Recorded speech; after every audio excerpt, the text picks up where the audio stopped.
Salut! Grâce à cette vidéo, tu auras encore la possibilité de gagner un montant de 50 €. Et oui, je remets en jeu le montant de 50 € à gagner. Donc félicitations au premier gagnant sur la précédente vidéo. Je t'explique comment ça se passe. En fait, je vais te poser une question qui se retrouve quelque part dans cette vidéo. Donc il est important que tu restes jusqu'à la fin, reste scotché, reste attentif. D'autant plus que l'histoire que je vais te raconter est super intéressante. Donc reste scotché, déniche la question en particulier, réponds à la question dans la barre des commentaires. Ensuite, je procéderai par tirage au sort et je te recontacterai pour t'envoyer en personne les 50 €. Aujourd'hui, dans cette vidéo, je vais te dresser l'histoire particulière et intéressante de Serine Makhtar-Ba. Serine Makhtar-Ba, qui est-il? Eh bien, c'est un jeune Sénégalais qui a créé des fusées et des chars blindés qu'il a proposés à l'armée sénégalaise, qui l'ont testé et qui ont marché avec succès. Serine Makhtar-Ba, c'est également le créateur de l'industrie de production militaire Skimikamaya Industries. Skimikamaya Industries est dans presque tous les domaines parce que nous faisons des développements tous azimuts. Nous avions développé des classes préfabriquées, des hôpitaux préfabriqués, déployables en un temps record et dans toutes les zones d'habitation. Nous développons aussi un programme spatial. Et oui, un programme spatial. Makhtar-Ba, c'est également un visionnaire. Un visionnaire qui rêve de lancer le premier satellite sénégalais. Va-t-il réussir? La réponse dans cette vidéo. Serine Makhtar-Ba est né en 1984 au Sénégal. C'est un ingénieur électromécanicien qui construit des fusées made in Sénégal. Eh bien, tiens-toi bien, Serine Makhtar-Ba a construit sa toute première fusée à seulement 15 ans. Je ne sais pas ce que je faisais quand j'avais 15 ans, mais c'est sûr que je ne rêvais pas de construire des fusées. Depuis l'âge de...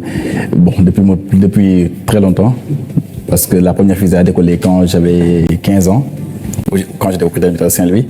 Nous avions développé une fusée qui, à un moment donné, a passé de la version civile à la version militaire. En classe de seconde au Britannique militaire de Saint-Louis, alors qu'est-ce qu'un Britannique? C'est tout simplement un établissement d'enseignement qui dépendant d'une institution militaire. Donc, Britannique militaire de Saint-Louis, eh bien, Serine annonce à ses amis, à ses camarades, qu'il veut lancer une fusée. Oh là là, c'est la débandade.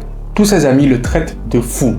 Mais il a réussi quand même à les ranger dans son camp. Car finalement, il est effectivement arrivé à lancer sa première fusée à 15 ans. Il a donc réussi à les mettre dans son camp, dans le camp de la victoire, de la connaissance sur l'ignorance. On est à l'an 2000, lorsque ce jeune homme, un petit peu tête en l'air, essaye de lancer sa première fusée à l'école. Donc tu imagines que c'était le brouhaha, c'était un chahut parmi la foule d'écoliers qui, dans cette effervescence-là, veulent assister au lancement de la fusée de Makhtar-Ba. Eh bien, il fait le nécessaire, il met en place le nécessaire, et là, à la surprise générale, la fusée ne décolle pas. Ce fut une énorme déception. La fusée ne décolle pas. Bien pire, elle creuse un énorme cratère dans le sol. Donc, carrément l'effet inverse. Tu imagines toi-même l'énorme déception qu'il a dû vivre à seulement 15 ans. Mais il ne s'arrête pas là, bien entendu, sinon l'histoire ne serait pas passionnante. Tu ne serais pas là en train de te raconter cette histoire s'il s'était arrêté là. Donc, il en tire des leçons, aidé par son professeur de physique-chimie à l'époque. Bon, j'ai pas trouvé le nom de son professeur, mais bon, c'est pas grave. Très vite, suite à cet échec, Makhtar-Ba va commencer déjà à en tirer des conclusions et des enseignements. Le fait que la fusée ait créé un énorme cratère, pour lui donc, il y a une poussée. Il prend les choses du côté positif. Il prend la vie du côté positif et du coup, il va forcément en tirer des conséquences qui vont l'aider à améliorer, car bien sûr, il ne va pas s'arrêter là, qui vont l'aider à améliorer les prochains tests, les prochains essais. Il se dit donc que soit c'est la fusée qui est trop lourde, soit c'est le moteur qui n'est pas puissant. S'en suivent donc 3 autres essais. Et heureusement, c'est le 3e essai qui s'avère concluant puisque enfin, la fusée décolle finalement. Je connais à améliorer avec les moyens de bord, etc. Jusqu'à la 3e qui décolle en fait. Et c'était en 2000. Qu'est-ce que ça vous a fait? Non, en fait, quand ça a décollé, je me suis dit, ok, je tiens le bon bout. Mais vous l'avez décollé où ça? Derrière le Britannia? Oui, oui. La fusée décolle au bout de 3 essais. Mais bon, la fusée décolle, mais il y a encore un petit problème puisque la fusée, une fois qu'elle a décollé, elle est en zigzag. Elle n'a pas une trajectoire rectiligne. Donc, il va se mettre à travailler à nouveau pour améliorer ça, pour essayer de corriger le tir. Parce que une fusée n'est pas censée circuler comme, je sais pas moi, un wagon dans les montagnes russes. Non, au contraire, la fusée a une direction bien établie et elle doit être rectiligne. La trajectoire n'était pas du tout Rectiligne, ouais. Donc après, je me suis dit, ok, je n'ai pas décoller. Maintenant, je décolle. Donc ça veut dire que si je décolle, donc ça veut dire que je peux sécuriser mon moteur. Et maintenant, essayer d'avoir une trajectoire rectiligne. Donc il travaille pour améliorer ça en faisant des calculs dont je vais te passer, mais écoute plutôt ce qu'il dit lui-même. Jusqu'à calculer le centre de poussée. Le centre de poussée, en fait, c'est le centre de gravité du fluide déplacé. C'est-à-dire que l'air que ma fusée déplacée, il fallait que je calcule le centre de gravité de cette terre. D'accord. Par la suite, Makhtar obtient son bac sans trop forcer. Il était plutôt préoccupé au lancement de ses fusées, mais il réussit quand même à avoir son bac. Ensuite, il va finir son cursus universitaire à l'école supérieure polytechnique et il en sort avec un DUT. Et c'est après cela qu'il va décrocher son diplôme d'ingénieur électromécanique avec une moyenne de 16,36. Et pendant les vacances, qu'est-ce qu'il fait? Eh bien, il va continuer à travailler sur le lancement de ses fusées. Il va rentrer à Grand Médine auprès de ses parents où, pendant que la nuit tombe et que tout le monde va se coucher, eh bien, il se rend sur la plage de Diamalai il installe son propulseur de fusée et il fait des tests de lancement de fusée. Sous le regard de quelques spectateurs quand même de ce petit génie qui faisait la fierté de sa tante et de son père qui est un ancien banquier. Puis à force de travailler, à force de passer beaucoup de temps à perfectionner son propulseur et ses fusées, eh bien, ça devient de plus en plus puissant. À tel point que ça fait un gros brouhaha qui gêne le voisinage dans le village. Et à un moment donné, il dit que, en fait, ces fusées devenaient tellement puissantes que il décide d'arrêter de lancer des fusées. Pourquoi? Eh bien, aucune idée. À part le fait que ça dérange le voisinage, je ne vois pas trop pourquoi il a arrêté en ce moment-là. Donc, au regard de cette histoire, en fait, je me suis posé la question de savoir pourquoi est-ce qu'il fait ça? Pourquoi est-ce que il lance des fusées? C'est quoi sa motivation? Quelle est la raison valable qui pousse Makhtar à lancer des fusées, à être aussi acharné dans le travail qu'il fait, à être aussi perfectionniste? Eh bien, en faisant la recherche, je suis tombé sur le fait que sa maman est décédée pour qu'il puisse vivre. Si tu es encore là, eh bien, je te félicite, car la question fatidique que tu attends arrive très bientôt. Et d'ailleurs, dis-moi ce que tu penses de cette histoire, de l'histoire de Serigne Makhtar dans les commentaires. On poursuit, reste scotché, la question arrive très bientôt. La naissance de Makhtar coïncide avec le décès de sa mère, Awa Niang. Il dit lui-même que sa mère est décédée pour qu'il vive et donc il fallait absolument qu'il fasse quelque chose de sa vie. Ma maman est décédée pour que je vive. Donc il fallait que je fasse de ma vie quelque chose. Pendant que sa mère était enceinte de lui, eh bien, elle était en même temps malade, malheureusement. On lui a même demandé d'interrompre la grossesse. Elle a tout simplement refusé. Pour elle, il était hors de question qu'elle interrompe la grossesse de son bébé. Elle réussit tout de même, malgré la maladie, à le mettre au monde et à l'allaiter jusqu'à son 9e mois. Et c'est au bout de ce 9e mois que, malheureusement, elle s'en est allée. Paix à son âme. Quelqu'un est donc décédé, une personne est donc décédée pour qu'il puisse vivre. Voilà le pourquoi, la raison pour laquelle Serigne Makhtar décide de faire quelque chose de sa vie. Et ce quelque chose de sa vie, eh bien, c'est de construire des fusées, c'est de rêver de lancer le premier satellite sénégalais. C'est le pourquoi, la raison qui est au soubassement de toutes les actions, de tous les agissements de Makhtar. Et quelque part, quand vous réussissez à lancer ces fusées-là, vous avez toujours une pensée pour votre maman. Mais absolument. Effectivement, lorsque tu as un objectif que tu te fixes, lorsque tu as quelque chose à faire et que tu manques de motivation, tu manques tout simplement de discipline afin de mettre en œuvre cet objectif, d'atteindre cet objectif, la question n'est pas de savoir si je suis motivé de le faire ou pas. La vraie question à se poser, c'est la raison pour laquelle je le fais. Pourquoi est-ce que je veux faire ceci? Pourquoi est-ce que je dois faire ceci? Il faut que cette raison, cette motivation soit quelque chose de transcendant, soit quelque chose de supérieur, soit quelque chose qui va au-delà de l'entendement, soit quelque chose qui soit intangible, quelque chose de fort. Ça peut être l'amour, ça peut être l'amour pour ses enfants, sa femme, sa maman, son père, quelque chose d'aussi fort. Eh bien, pour Mokhtar Ba, il s'agit du décès de sa mère, du décès hâtif de sa mère, car elle part seulement quand il avait 9 mois. Imagine la douleur, imagine la peine dans laquelle il a dû grandir sans connaître véritablement sa maman. Et c'est en cela que sont fondées toutes les actions, toutes les initiatives, toutes les décisions de Mokhtar Ba. Sa maman est morte. Pour qu'il vive, il fallait qu'il fasse quelque chose de sa vie. Si ça, ce n'est pas fort, j'en ai même des frissons.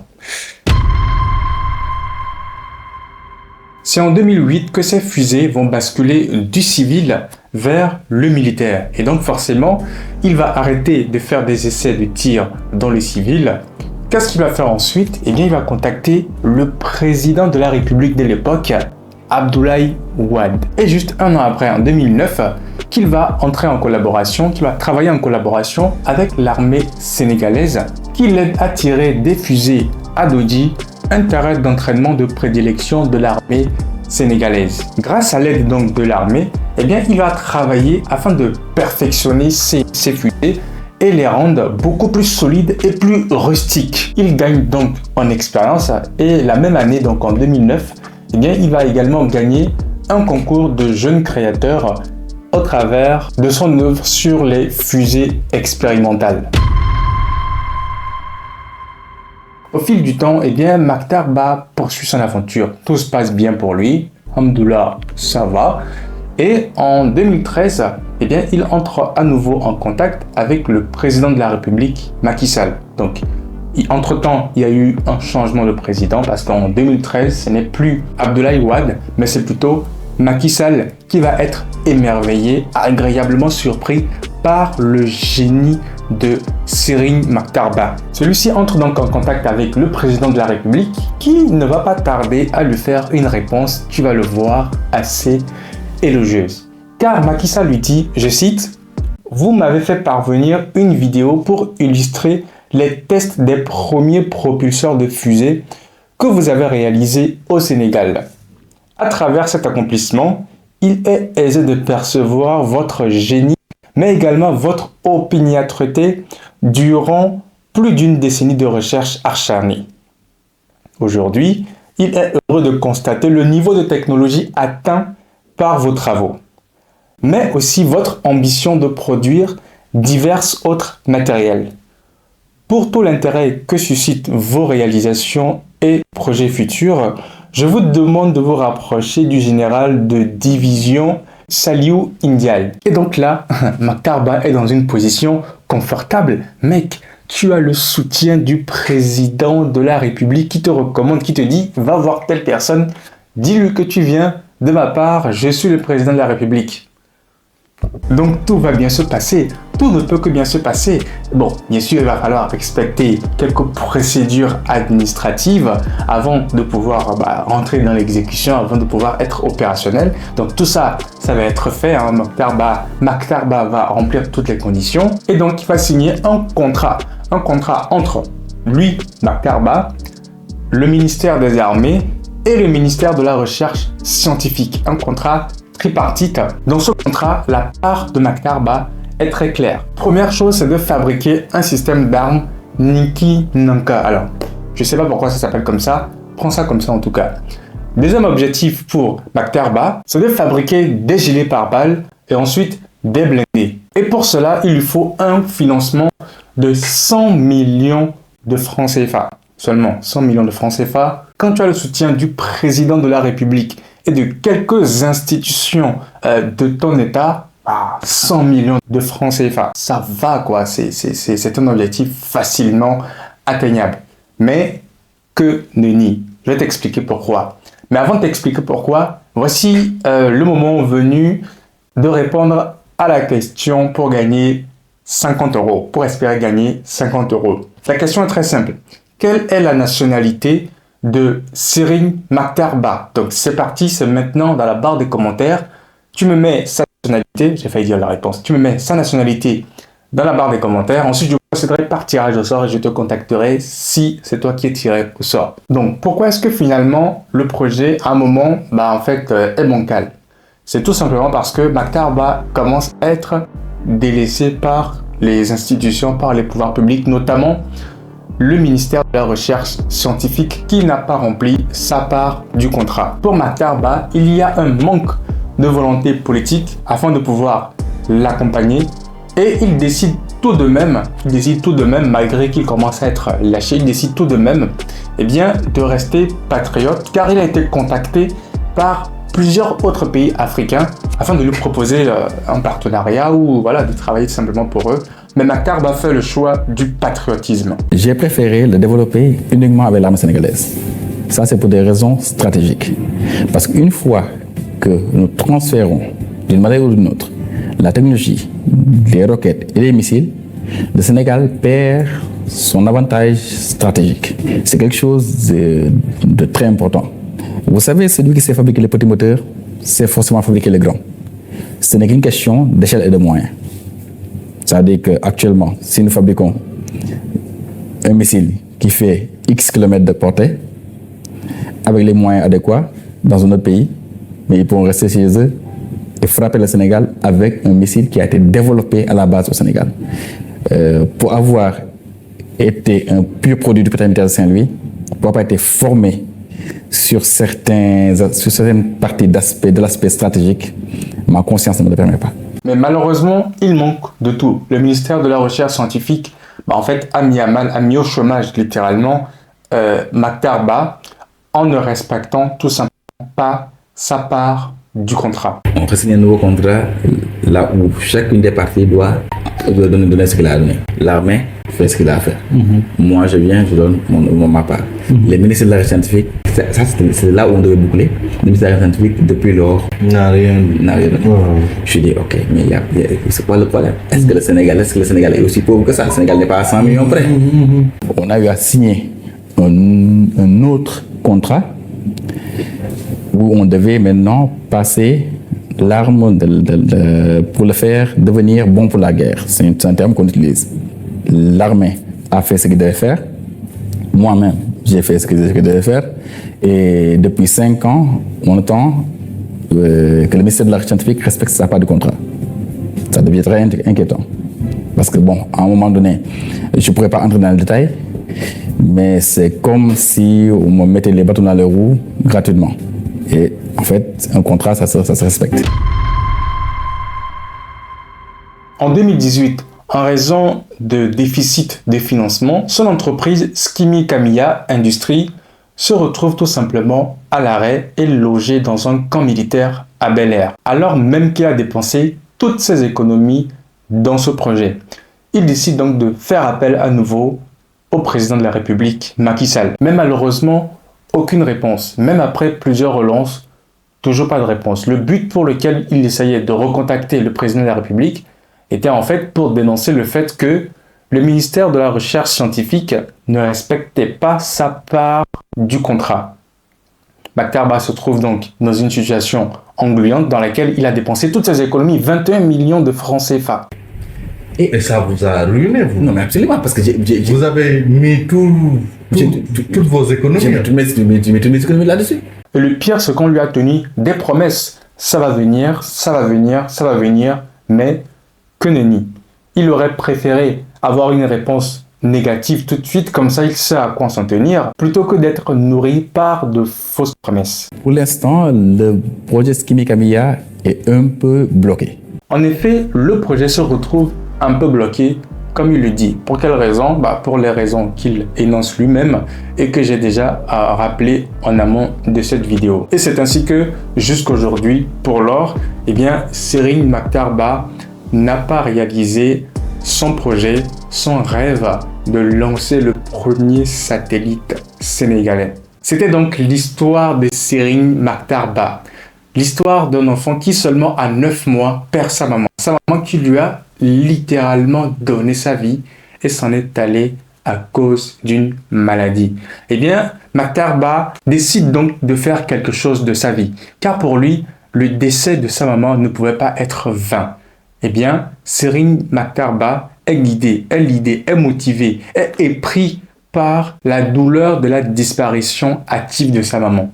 Et donc pour lui, à chaque lancement de fusée, à chaque étape de sa vie, il avait une pensée pieuse envers sa maman. Malheureusement, Serigne Mactar Bah ne réalise pas concrètement ses rêves les plus ardents. Car bien qu'ayant travaillé avec le gouvernement, bien qu'ayant travaillé avec l'État sénégalais sur ses projets d'armement militaire, sur ses projets de lancement de fusées, la collaboration s'arrête net à un moment. L'histoire de Serigne Mactar Bah est donc la preuve tangible que l'on ne peut réussir tout seul, malgré la motivation, malgré les raisons, donc son pourquoi, le décès actif de sa mère, malgré toutes les bonnes raisons qu'il avait de faire ce qu'il faisait, il n'a pas pu aller loin tout seul. Et pas parce qu'il n'a pas cherché à travailler en collaboration avec les autres. Au contraire, tu as dû le comprendre au courant de cette vidéo. Malheureusement,